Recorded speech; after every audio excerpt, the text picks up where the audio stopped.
Hello guys, itong luto ko ng sisig na tokwa. Una, painitin ang kawali at ang mantika. Kailangan mainit ang mantika tapos ilagay ang tokwa. Prituin ang tokwa. Guys, so habang iniprito ang tokwa, hintayin natin siyang maluto ng kulay golden brown siya para wala na. Crispy siya. Kaya, hintayin lang natin na mag-golden brown siya bago natin siyang amuin. Ayan na, inahango ko na siya. Yan, golden brown na siya guys. Tanggal ko na siya sa kumukulong mantika. Yan, nagkagayatin ko na. Yan, nagayatin ko ng maliit para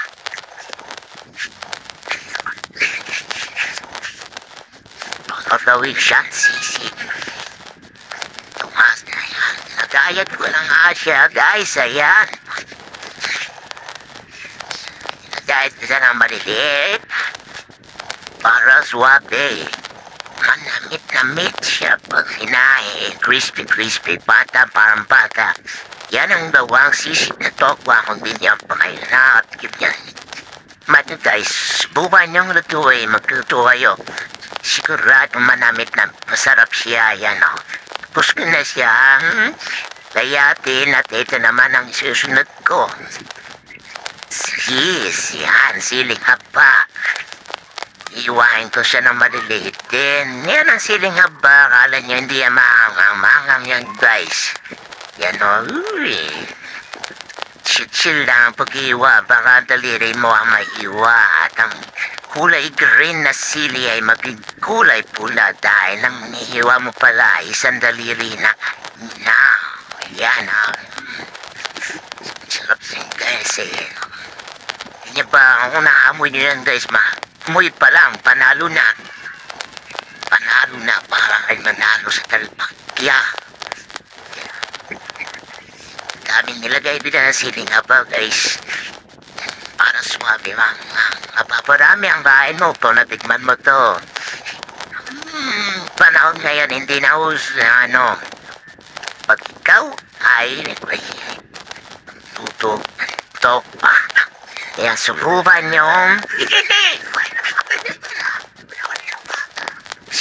nyo siyang gawin sisig guys. Masarap yan guys, no high blood. At ito naman ang sinunod ko, sibuyas. Ang sibuyas na mahilig magpayak, kahit tila ka namang nararamdaman ay paghiwa pala ng sibuyas, sigurado drama ang inabot. Yan, tapos tuktukin yung pamintang bawang dahil wala akong ay pamintang bawang. Yan, fried bawang. Yan, ilagay tapos gisahin para siya mainitin at maghalo ang kanyang lasang tokwa na baboy siya guys. Yan. Yan, akala mo may baboy ang amoy niya pero wala siya, tokwa lang yan, sili. Lagyan ng pampabango ay isang masarap na taktak. Yan siya, yan, nilagyan ko ang bango niyan guys. Ito na siya, luto na, titikman ko. Suabe, sarap.